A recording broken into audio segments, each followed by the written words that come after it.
sejahtera. Kita masuk pada segmen debat di antara para calon. Pada segmen ini, masing-masing pasangan calon akan memberikan pertanyaan, menjawab, dan kemudian ditanggapi oleh pasangan calon yang memberikan pertanyaan.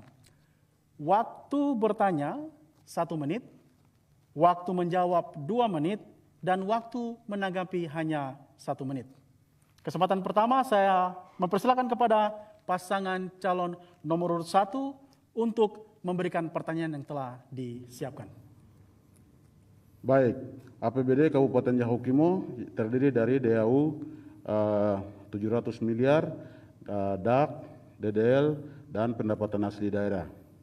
Tadi pasangan nomor urut 1 katakan bahwa dana itu habis sehingga belum bisa memberikan pelayanan secara maksimal, dan juga dana itu terserap juga lebih banyak ke COVID. Sebahaya apa COVID di Kabupaten Yahukimo sehingga saudara berdua sebagai incumbent bisa mengeluarkan dana yang cukup besar. Sementara grafik yang kita ikuti di Papua ini untuk Kabupaten Yahukimo itu masih hijau, atau artinya tingkat angka kematiannya tidak ada dan juga tidak ada peningkatan. Sehingga apa yang menjadi dasar pemikiran dan bisa menyerap dana lebih besar di sektor itu sehingga pelayanan sektor lain jadi korban. Terima kasih. Waktu untuk menjawab, silakan pasangan calon nomor urut 2. Waktu hanya 2 menit. Baik, terima kasih. Jadi COVID ini kan secara mendunia, bukan di Yahukimo saja. Karena itu dari pemerintah pusat, APBD kita kan hanya 750 miliar DAU. Kalau DAK, Otsus, DBA itu kita tidak bisa, karena itu program yang memang betul-betul tidak boleh korek dari daerah kita. Sehingga yang saya hitung kategorikannya 750 miliar saja. Sangat COVID, kenapa kita siapkan anggaran dari daerah itu 70 miliar, kami sudah publikasikan di media. Sehingga masyarakat Yahukimo itu bisa baca dengan kategori kesehatan sekian, kemudian bantuan sosial kayak mahasiswa sekian, kayak tunai kayak masyarakat sekian, sehingga seluruh masyarakat di Papua ini baca dan lihat. Lalu kenapa kami harus anggaran COVID ini? COVID ini bukan kita sembarang, karena ada terbitkan dengan peraturan bupati yang menunjuk kepada pihak-pihak ketiga yang bisa datangkan 9 bahan pokok, kemudian alat-alat alkes, kemudian kita kasih honor kepada petugas COVID di kabupaten. Kalau kita tidak kasih honor, orang tidak bisa kerja, ini jadi masalah. Sehingga anggaran ini kita sudah peruntukkan secara transparan, terbuka, dan kita sudah sampaikan ke media sosial. Sehingga masyarakatnya Yahukimo bisa mengikuti secara seksama. Dalam APBD kita itu tidak ada namanya COVID, jadi kita tidak siapkan uang. Tetapi semua pos perjalanan, baik di DPR, Bupati, seluruhnya kami pangkas secara keseluruhan. Lalu kedua, di pemerintah pusat mereka potong lagi 80 miliar DAU. Ya, uang ini pemiliknya negara punya, bukan daerah punya. Ini menjadi persoalan. Sehingga untuk penggunaan di Yahukimo hanya 70 miliar saja. 70 miliar kami sudah buka secara transparan dan terbuka. Ini pun inspektor sudah turun. Semua pihak sudah turun ikut melihat dokumen-dokumen yang kita lengkapi. Ada kebanyakan mahasiswa mereka bilang harus diperiksa bupati juga, tapi ini kan uang negara. Yang memeriksa itu mereka yang punya undang-undang yang ngatur dan yang punya komponen secara. Terima kasih, waktunya telah selesai. Silakan 1 menit untuk menanggapi jawaban yang telah disampaikan. Ya, menurut hemat saya angka itu sangat besar dan terlalu tinggi ketika kita tidak ada orang yang mengalami sakit COVID itu sendiri. Kemudian juga dari kebijakan itu mempengaruhi ada orang yang jadi korban, di mana pegawai punya hak-hak dipotong, DPR punya hak-hak dipotong. Sehingga hal-hal seperti itu saya pikir tidak menolong rakyat kita sendiri. Kemudian yang kedua adalah anggarannya jadi tumpang tindih. Karena dana DAK seluruhnya ada proyek-proyek, semua dipangkas di pusat habis. Sehingga mungkin kebijakan seperti ini agar jadi pertimbangan. Karena itu kesannya jadi tumpang tindih, di mana ada APBN juga, APBD provinsi juga, kemudian ada kabupaten, sementara daerah kami aman-aman saja. Kemudian saya harap untuk seperti pembangunan infrastruktur dan lain-lain itu bisa jadi perhatian baik legislatif maupun eksekutif, sehingga bisa jadi hal yang membawa berkah. Ya, terima kasih. Kita berikan aplaus kepada kedua pasangan calon. Berikutnya saya mempersilakan kepada pasangan calon nomor 2 untuk memberikan pertanyaan yang telah disiapkan. Baik. Waktu 1 menit. Ya. Baik, terima kasih. Saya pikir Pak Didi ini juga adalah mantan pimpinan DPR, jadi istirahatlah. Artinya di APBD kita di Yaukimo itu memang 1,6 triliun. Tapi setelah kita hitung dari sumber-sumber anggaran, yang kita bisa program antara DPR dengan pemerintah hanya di 750 miliar DAU. Selebihnya kita tidak bisa. Setelah saya dengan Pak Wakil ini kami janjikan untuk jilid 1 bahwa kami akan kasih naik insentif untuk para pegawai negeri sipil Yaukimo dengan 2.500 pegawai. Dan insentif itu kami sudah wujudkan, dan di Papua ini insentif nomor 1 di Yaukimo. Tetapi jadi persoalannya adalah bagaimana nantinya Pak Bupati, Pak Didi Mus jadi Bupati, bagaimana orang-orang yang STM kita ini, uangnya sudah bagus jalan baik, gaji menerima, dan kita arahkan ke non-tunai, di rekening semua kita sudah bayar, tapi orang-orang ini itu pemalas masuk kantor. Terima kasih, waktu 2 menit untuk menjawab pertanyaan yang diberikan. Pertanyaannya adalah bagaimana orang-orang yang malas ini supaya kantor itu bisa aktif dan budgeting itu bisa berjalan, pembayaran di rekening itu bisa jalan. Kalau kami 2 ini terpilih jadi bupati, sebenarnya kami akan merangkul seluruh pegawai negeri itu, memberikan motivasi, karena manusia-manusia di Yaukimo hari ini membutuhkan perhatian, membutuhkan motivasi, membutuhkan pendampingan. Kemudian juga harus mengangkat kepala dinas yang cerdas, yang punya kemampuan akademiknya terukur, kemampuan organisatorisnya terukur, kemudian kerohaniannya baik, sehingga kepala-kepala dinas ini bisa memberikan pelayanan yang maksimal kepada masyarakat, sehingga kantor itu tidak akan kosong. Dan kami juga akan memberikan uang makan minum mereka. Selama ini uang makan minumnya sudah hilang, sehingga uang lauk pauk itu kami akan kembalikan, sehingga kantor itu aktif dan mereka punya integritas dan harga diri sebagai ASN yang terhormat. Sehingga kami akan memperhatikan mereka, menempatkan orang tepat di tempat yang tepat, dan seleksi orang dengan tepat berdasarkan pangkat dan golongan, tidak melihat suku, ras, golongan, latar belakang, saudara, keluarga, om, tete, nenek, segala macam, tetapi kita melihat orang yang tepat pada tempat yang tepat. Itu yang akan kami lakukan, sehingga pelayanan birokrasi itu akan maksimal, ASN bekerja sesuai dengan standar, kemudian evaluasi anggaran dengan waktu yang tepat, DPR sidang tepat, mekanisme siklus anggaran jalan dengan baik, dan pasti ASN-nya akan punya semangat kerja, karena hari ini mereka butuh motivasi pemimpinnya. Demikian. Ya, terima kasih, kita berikan aplaus. Sekarang kesempatan untuk menanggapi hanya 1 menit, silakan. Ya, baik, terima kasih. Jadi sebenarnya bagaimana dalam kepemimpinan kami itu kita rekrut ya, ASN itu 80% orang asli, kemudian 20% itu adalah profesional. Sehingga mereka ini mampu bisa melayani masyarakat kita secara baik, bisa masuk kantor, kemudian dia bisa aktif karena memang memegang jabatan dari 30 eselon 2 ini, itu secara keseluruhannya kita arahkan 23 jabatan kan orang asli. Hanya menjadi masalahnya adalah ASN ini, dia tidak percaya diri bahwa saya ASN mengabdi untuk daerah ini, untuk melayani masyarakat secara baiknya tidak ada. Ini yang jadi persoalan. Sehingga ke depan, mungkin menjadi tantangan untuk berbagi sehingga mereka ini bisa masuk kantor, pulang ke istirahat begitu, sehingga pelayanannya bisa dimaksimalkan secara baik. Saya pikir untuk lauk pauk kami sudah terakomodir secara baik. Ya, jadi 1 kepala 1 hari makan itu 35.000, sehingga untuk insentif untuk lauk pauk selama ini berjalan baik. Itu pun kita habis dari DAU kita itu 250 miliar habis untuk kita biayai ASN. Terima kasih, kita berikan aplaus kepada kedua pasangan calon yang telah memberikan pertanyaan dan menanggapi. Masih kembali dipersilakan untuk memberikan pertanyaan pasangan nomor 1. Silakan, waktu 1 menit untuk bertanya. Baik, kami tetap tema hari ini tentang pelayanan publik, maka Bapak berdua adalah sebagai incumbent yang pernah menjabat sebagai bupati dan wakil bupati terkait dengan 5 program prioritas Bapak salah satunya adalah kesehatan.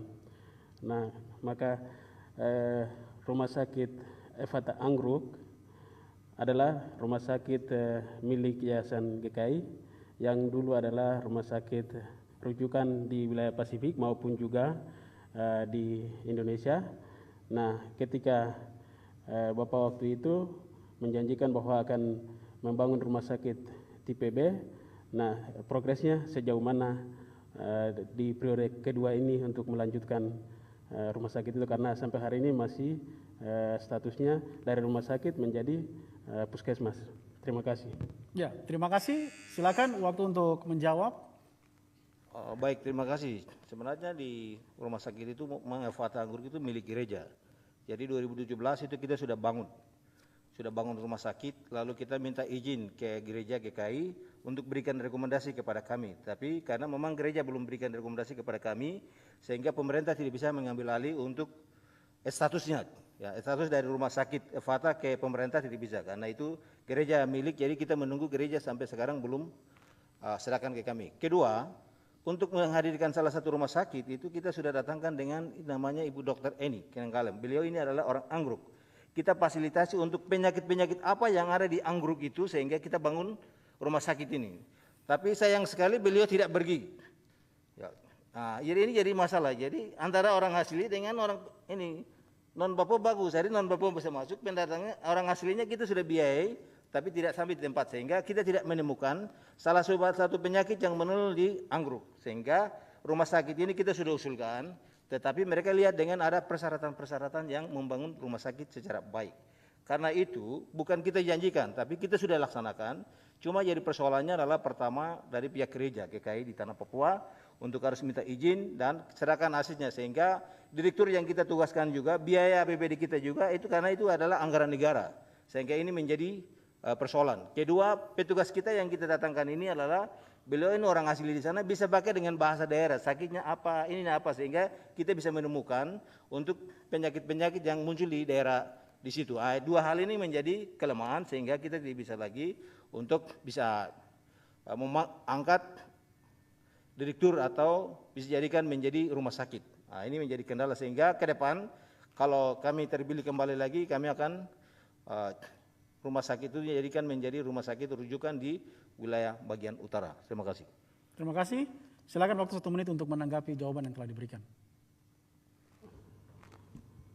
Baik, memang ketika kami lihat dari segi fasilitas, ada beberapa yang sudah terbangun, tetapi sampai hari ini rumah sakit tersebut tenaga baik itu kepala puskesmasnya sampai dengan stafnya belum ada, sehingga ini menjadi perhatian kita ke depan supaya tenaga medisnya kemudian kepala puskesmasnya harus di tempat, karena dari 16 distrik yang ada di wilayah di situ sebenarnya tempat itu menjadi pusat untuk mereka bisa dapat melayani terutama di bidang kesehatan, karena ketika mereka dari sana ke ibu kota DKI itu jauh sekali dan dengan kesulitan penerbangan karena di sana hanya menggunakan pesawat.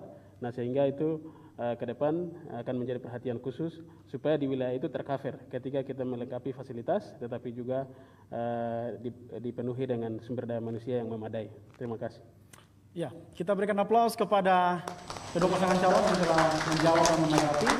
Masih kesempatan memberikan pertanyaan, saya berikan kepada pasangan calon nomor 2 untuk memberikan pertanyaan yang telah disiapkan. Baik, terima kasih.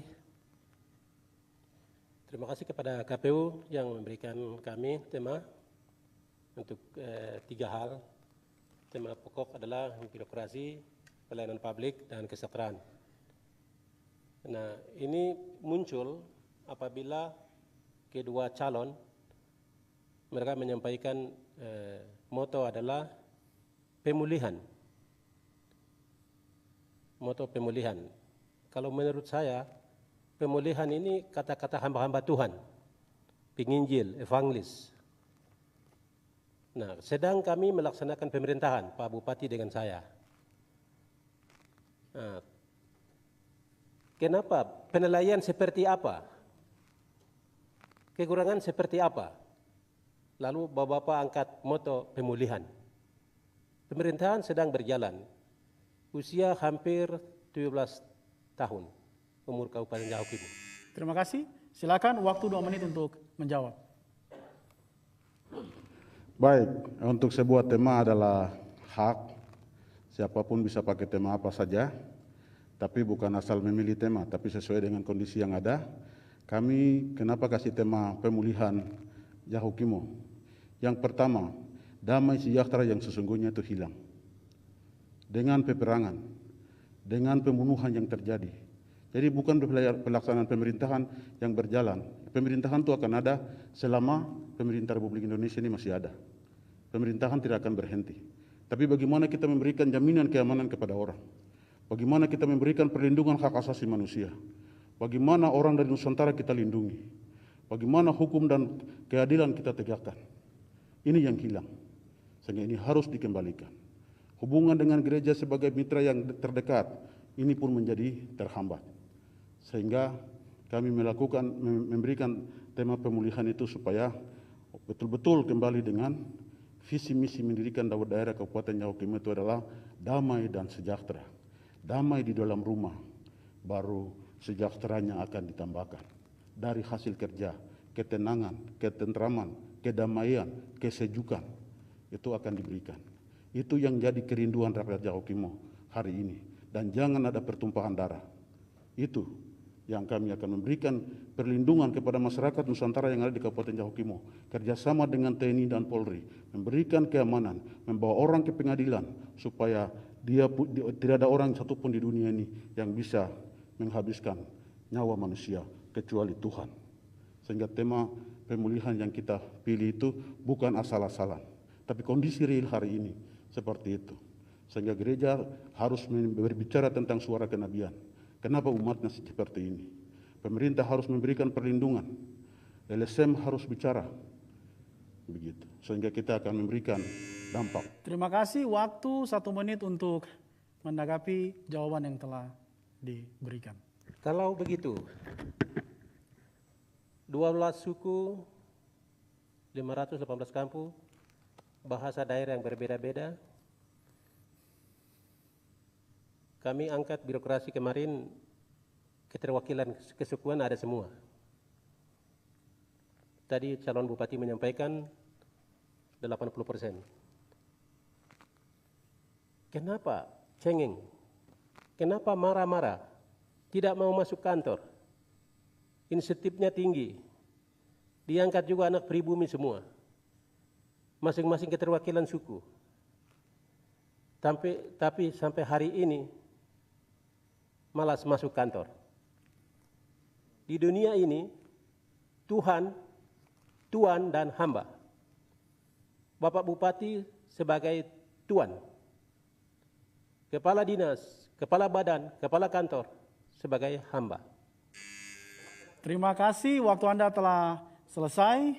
Kita berikan aplaus kepada kedua pasangan calon yang telah memberikan pertanyaan, kemudian menjawab dan menanggapi. Kita lihat bahwa jawaban-jawaban konstruktif, pertanyaan-pertanyaan konstruktif yang dibangun mengeksplor tema kita pada malam hari ini.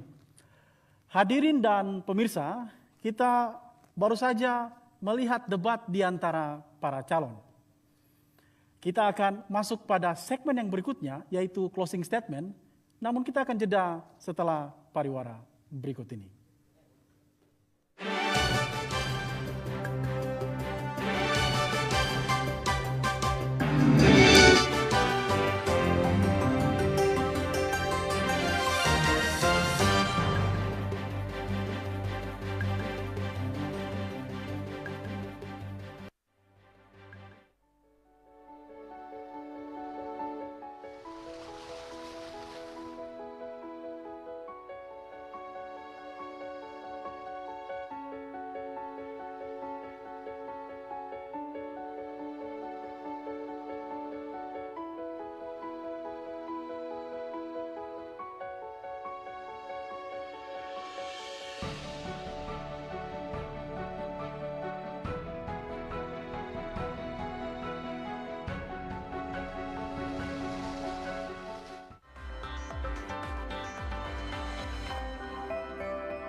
Tanpa disadari, virus dapat menyebar di sekitar kita melalui hal yang dilakukan sehari-hari.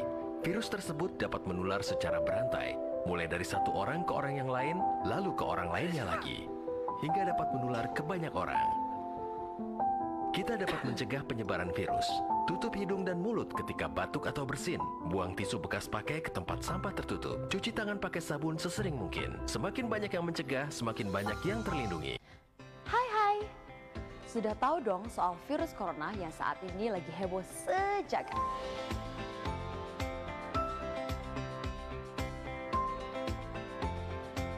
Virus corona atau yang dikenal juga dengan novel coronavirus adalah virus baru penyebab penyakit saluran pernafasan.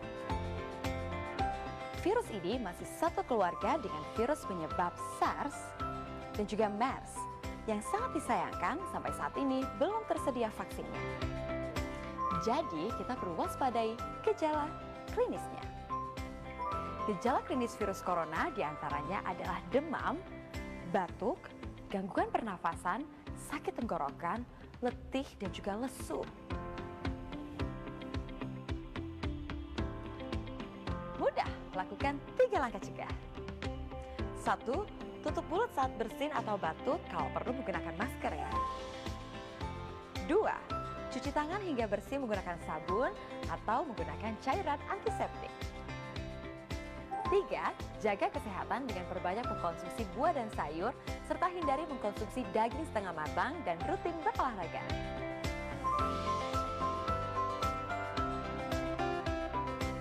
Benar, yuk lakukan 3 langkah cegah agar kita terhindar dari resiko terkena virus corona. Tutup, cuci, jaga.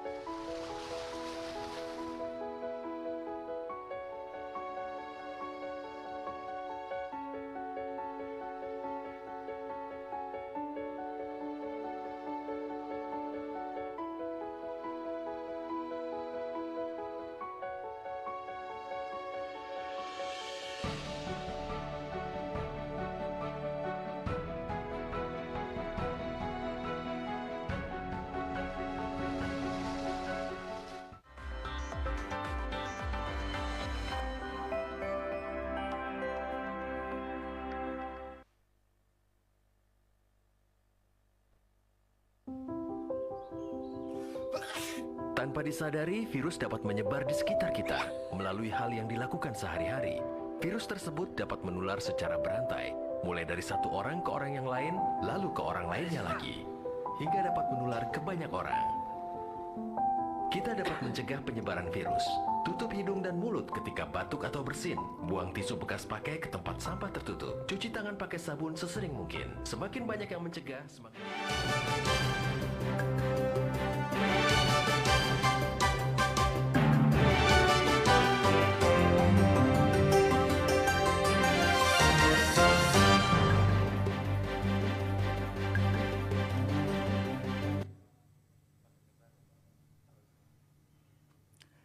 Hadirin pemirsa dan pendengar, kembali lagi pada debat publik putaran pertama pasangan Bupati dan Wakil Bupati Kabupaten Yahukimo tahun 2020. Pada segmen terakhir ini, kita akan melihat pernyataan penutup dari kedua pasangan calon.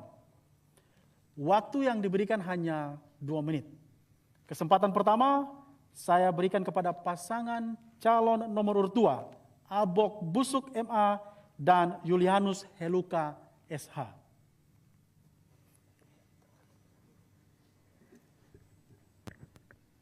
Tanggal 9 Desember, ingat, tanggal 9 Desember tahun 2020, pilih nomor urut 2, Abok Busuk dan Julianus Heluka. Yahukimo, rumah kita bersama. Terima kasih. Masih ada tersisa 1 menit. Warga masyarakat suku Kimyal yang terdiri dari 51 distrik, 517 kampung, saya percaya bahwa dalam hatimu pasti akan memilih Abok dan Julianus, pilihan kalian adalah pilihan yang tepat, jelas, sudah tahu apa yang kami kerja, dan kami akan lanjutkan untuk periode 2020-2025. Karena itu saya bersama dengan Pak Julianus pesan, kita adalah semua ini adalah anak-anak asli Yaukimo. Tapi pilihan yang tepat itu ada di nomor 2 untuk lanjutkan jilid 2. Terima kasih. Silakan, mungkin ditambahkan. Lebih khusus suku Ngalik dan Hubla. Terima kasih banyak Bapak-bapak, Ibu percayakan kami periode pertama. Dan hari ini kami maju kembali karena kami melihat tidak cukup 5 tahun yang kami lalui. Sehingga tanggal 9 Desember persatuan, kekompakan, harga diri menjadi pemenangan utama bagi Abok dan Julianus. Terima kasih. Nagorwa, Nagorwa, Nagorwa, Nagorwa. Kita berikan aplaus kepada pasangan calon nomor urut 2. Berikutnya, pasangan calon nomor urut 1. Didimus Yahuli SH dan Esau Miram SIP. Waktu 2 menit ketika Anda mulai berbicara.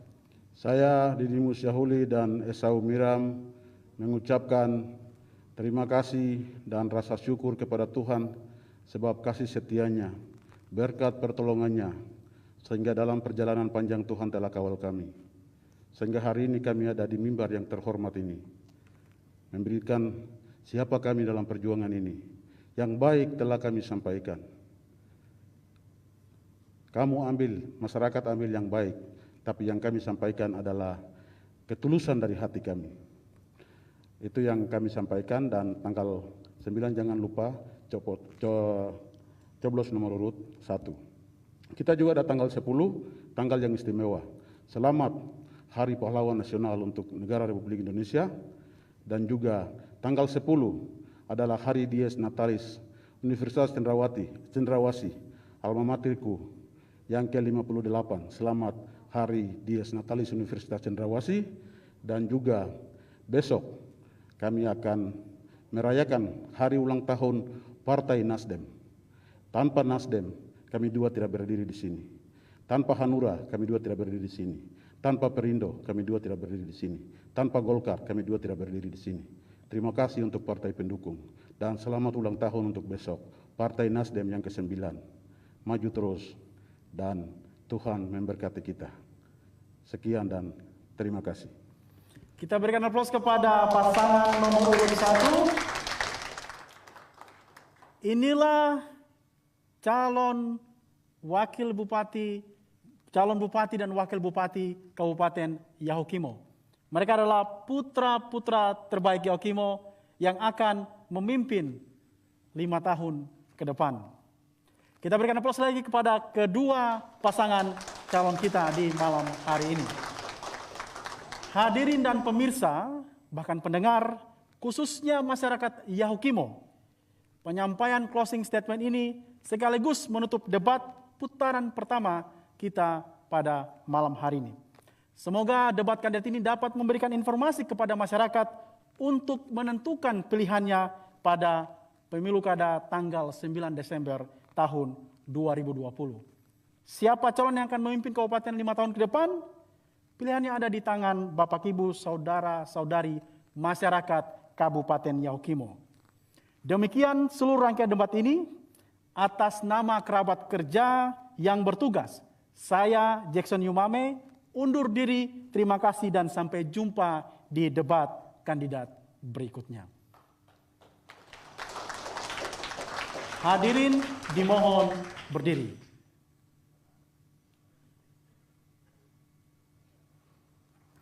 Menyanyikan lagu Papua Pulau Indah.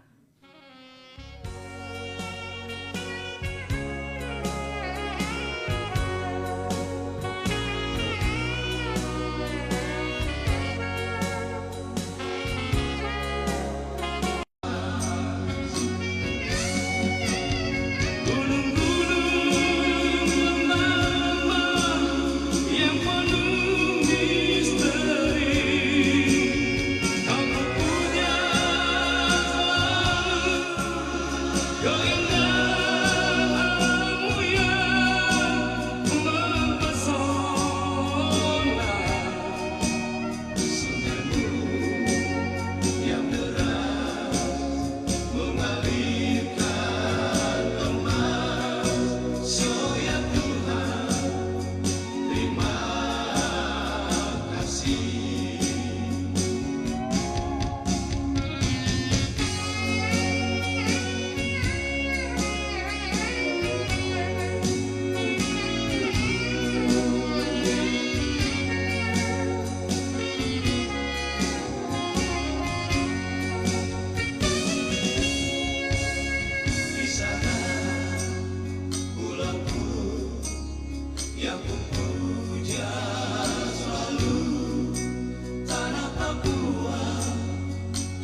Suci